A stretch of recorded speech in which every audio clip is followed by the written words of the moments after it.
Good morning, students. So today we let us discuss about Module 3, Session 5.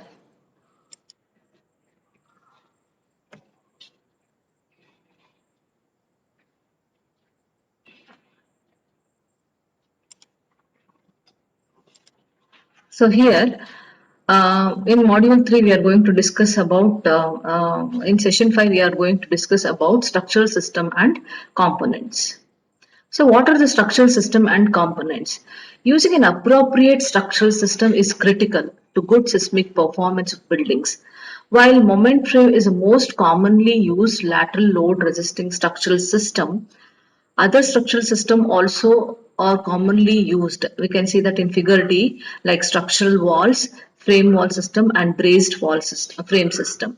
Sometimes even more redundant structural systems are necessary. For example, in tube structures, bundled tube systems are required in many buildings to improve their earthquake behavior.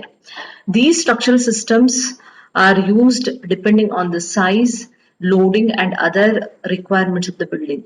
One structural system commonly used poses special challenges in ensuring good seismic performance of the building. This is the flat slab column system. The system makes the building flexible in lateral direction and hence the building deforms significantly even under small level of shaking. Further, it has relatively low lateral strength and therefore ductility demand during strong earthquake shaking tends to be large. Many times such level of ductility cannot be incorporated in buildings with flat slab column system. This structural system should not be used without introducing in the building stiff and strong lateral force resisting elements like structural walls and braces. Right, so it is very important if we are using a flat slab column system, then it should be with a strong, stiff and strong lateral force resisting elements like structural walls and braces should be used. Only flat slab column system should not be used as it is not good for earthquake. Moment frame consists of rigid vertical, that is columns and horizontal beams. Frame structures have columns and beams. They resist lateral loads through the axial forces, bending moment and shear force generated in both beams and columns. Beam and column section should be designed as under reinforced section. So it is very important they should be designed as under reinforced section and thereby can be expected to undergo ductile behavior. Brittle shear failure must be prevented through capacity design procedures. While deciding the structural configuration of the building, a predominant flexural behavior in beams and columns should be facilitated. So it is very important to understand the flexural behavior of beams and columns. This can be achieved by using relatively long frame members. That is, short beams and columns attract large forces and they are susceptible to fail in a brittle manner. So it is very important that relatively long frame members instead of short beams and columns. So figure D shows behavior of moment frames, bending moment, shear force and axial force diagrams in the benchmark building having moment frames. So here this is a figure D. In this you can see A, B and C. So common structural employed in buildings, moment frames. You can see beams and columns here. 1 minute, I'll show you with the pen.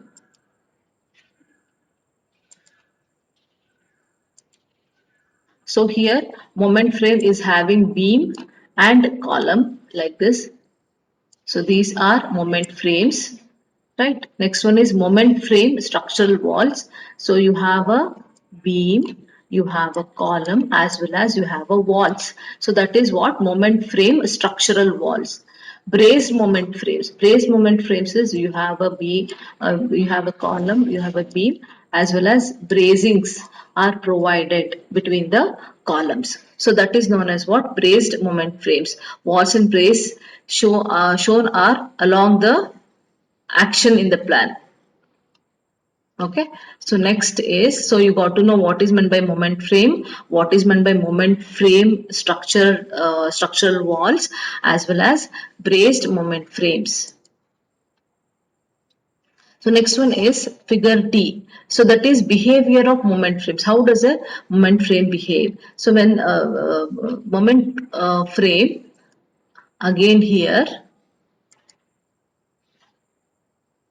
bending moment, its bending moment behavior you can see, shear force as well as axial force. So the moment frames can withstand the bending moment, shear force and axial force diagrams in the benchmark of building having moment frames. So in the previous slides I had explained, see here,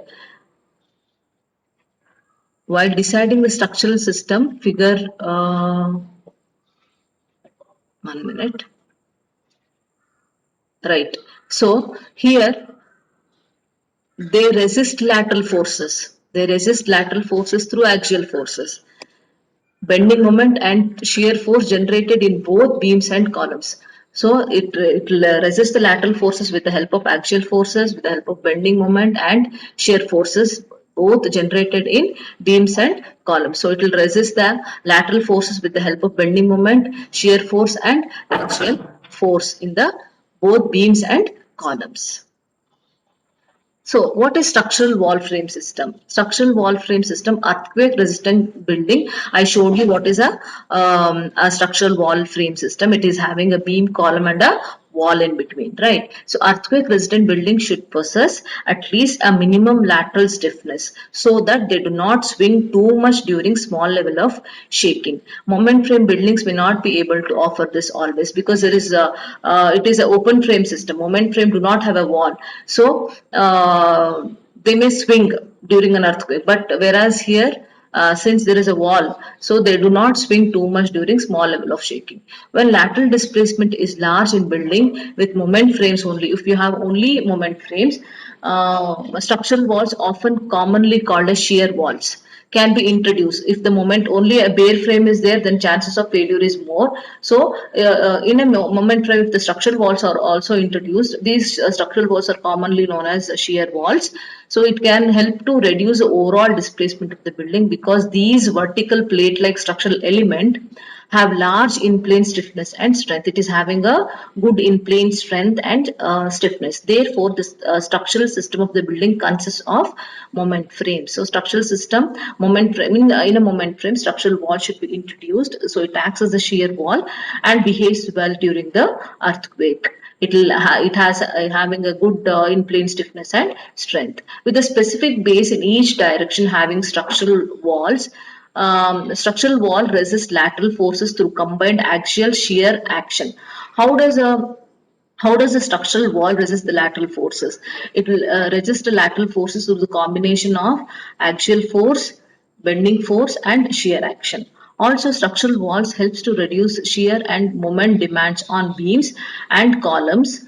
In case of a moment frame, all the load should be carried by the beams and column. Whereas if it is a structural wall building, then it will reduce the stress on the beams and column because even it will be carrying some load. So when provided along with the moment frame as lateral load resisting system. Structural walls should be provided throughout the height of the building for the best performance, earthquake performance. For a good earthquake performance, it is very important to provide structural walls. Also, walls offer best performance when rested on a hard soil strata. If it is rested on a hard soil strata, it will perform well. Then braced frame system. So bracing, the bracings is provided between the columns. Then how does it behave? The structural system consists of moment frames with a specific base provided with the braces throughout the height of the building. Braces are provided in both the plan directions so that no twisting is induced in the building owing to unsymmetrical stiffness in the plan. If there is asymmetry, braces should be provided in both the plans so that no twisting occurs. If you provide a bracing only in one side and not providing the bracings on the other side, that leads to asymmetry and it may cause twisting. So it is if you are providing a bracing, then it should be provided in all the directions to avoid twisting. Braces helps in reducing overall lateral displacement of buildings and in reducing bending moment and shear force depends on beams and columns in buildings. The earthquake forces Here this brace helps overall lateral displacement. It will reduce the overall displacement of the building, and in connection to that, reduces the bending moment and shear force demand on the beam and column in the building. The earthquake force is transferred as axial, tensile and compressive force in the brace member. So the earthquake forces is transferred like an axial, tensile and a compressive force. Various types of bracings can be used, including global bracing along the building height. In the coming slides, I am going to show you the different types of bracing. Consider a 5-story benchmark building with 3 types of local bracing system, namely X, chevron and K bracing system. X and chevron braces effectively reduce bending moment, shear force and axial force demand on the beams and columns of the original frame and are commonly used. But K braces increases shear demand on the columns and can cause brittle shear failure. So it is better to use X chevron bracing instead of K bracing, because K bracing increases shear demand on columns and that can cause a brittle shear failure. Thus, some design codes prohibit K braces in earthquake resistant design. So, which are the types of braces? Before after that, as I told you, that lateral load resisting system, you have rigid frames, that is moment frame, then shear walls, that is structural wall system, braced frames and advanced structural forms, that is tube in tube bundle system, and all we discussed, right? So rigid frames, frame with the moment resisting connections between beams and columns, that we already discussed, used economically to provide lateral load resistance for low rise buildings, less stiff than the other systems. Moment resisting connections may be necessary in location where loads are applied eccentrically with respect to the central line of the columns. So connections is also necessary when the loads are not applied on the center, but instead eccentrically with respect to the central line of the columns. So shear walls, that's what, if the walls is provided between the columns, then it is called as a shear wall. Shear wall are specially designed RC walls parallel to the direction of the load. They are used to resist lateral loads by acting as a deep cantilever beams fixed at the foundation. Interior concrete core walls around the elevator, stair, etc. may be considered as shear walls. So what are the advantages of shear wall? Very rigid in their own plane and hence are effective in limiting the deflections. So lateral deflections, it is effective, very effective in resisting the deflections and act as a fire compartment walls. Then what are the disadvantages? For low and medium rise buildings, the construction of shear walls takes more time and less precise in dimensions than the shear work, have lesser ductility and may not meet the energy required under severe earthquake. Large openings in shear wall should be avoided, as it is not good for the earthquake design. So this is a shear wall. This is a shear wall. So if the opening is provided like this from top to bottom, and here openings are provided like this, intermediate, and here the size of the opening is reduced. So compared to building A, building C performs better because the see, in building A, if there is an earthquake, then the natural period of earthquake frequency is 0.38 seconds and the lateral deformation may be 8.1 mm. In building B, 0.30, because there is no continuous opening here. There is a seismic gaps between, right? So here natural period of frequency is 0.3 seconds and the lateral deformation is almost reduced to half, 4.4 mm. If the opening is even smaller, then there is natural period of shaking is 0.19 seconds and the deformation is 1.8 mm. So braced frames, as I told you that there are 3 types of braces, that is X framing system, X bracing system, chevron bracing system and K bracing system. So what is X bracing system? X bracing system, it is very good for high story building, that is from 20 to 60 story height. It works well for 20 to 60 story height, does not give room for openings such as doors and windows. K bracing system to provide more flexibility for placing of windows and doors. K bracing system or fully story knee bracing system can be used. Knee bracing is efficient in energy dissipation during the earthquake load, but it transfers more load to the columns, so that may cause a brittle failure. So by forming a plastic hinge in the beam at the point of their intersection with the beam. So these are the different bracing systems. So this is the diagonal, the first one is diagonal bracing system. Diagonal, it is in the diagonal. Can you see the diagonal member here? In all the members there is diagonal bracing. Then next one is X bracing. This is an excellent bracing system. So it reduces the bending and shear force demand on the beams and columns. And this is V bracing system. This is chevron bracing. This also we discussed. So this is also an excellent bracing system. That is good. And this is K bracing system. So this will put pressure on the columns. Then this is the global bracing system. This is also good. So these are the different bracing systems. So this is the case study. You can see this is what type of bracing system is this? This is a diagonal bracing system. This is X bracing system.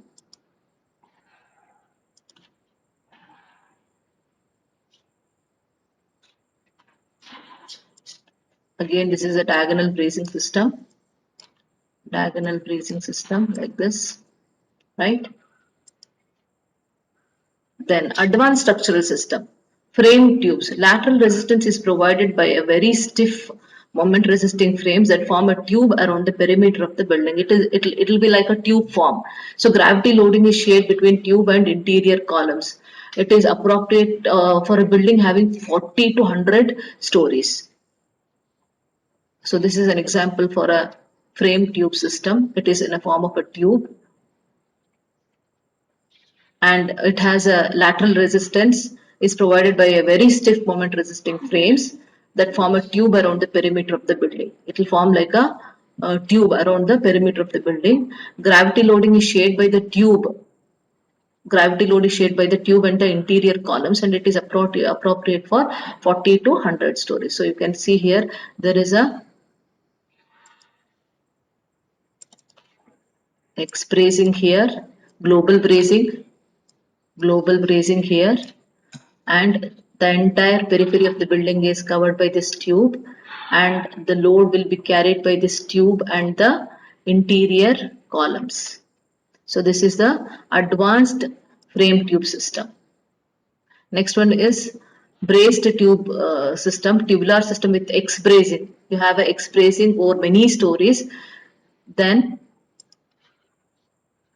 structure behaves under lateral loads more like a braced frame, reducing bending moments in the frames. Spacing of the columns can be increased and the depth of the girder will be less, thereby allowing large windows. Can you see here? Large windows than in the conventional frame tube structures. In frame tube structures, the size of the windows are comparatively less than this braced tube system. Next, tube in tube structures. Tube in tube structures, a framed a type of frame tube consisting of an outer frame tube together with an internal elevator and a service core. So Burj Khalifa is an example for this tube in tube structure. Outer and inner tubes act jointly in resisting both gravity and lateral loads in steel framed buildings. Then the other advanced structural form is the bundled tube structural system and how it affects the floor plan. So bundled, the bundle of tubes will be made, and a bundled tube with a belt truss and a tapered bundled tube. So this is a diagram showing the bundled tube structural system and how it affects the. So this is section AA. If the section is cut along AA, section BB, section C, and section D. So if you have any queries, you can write to lms.dtk@gmail.com. Thank you.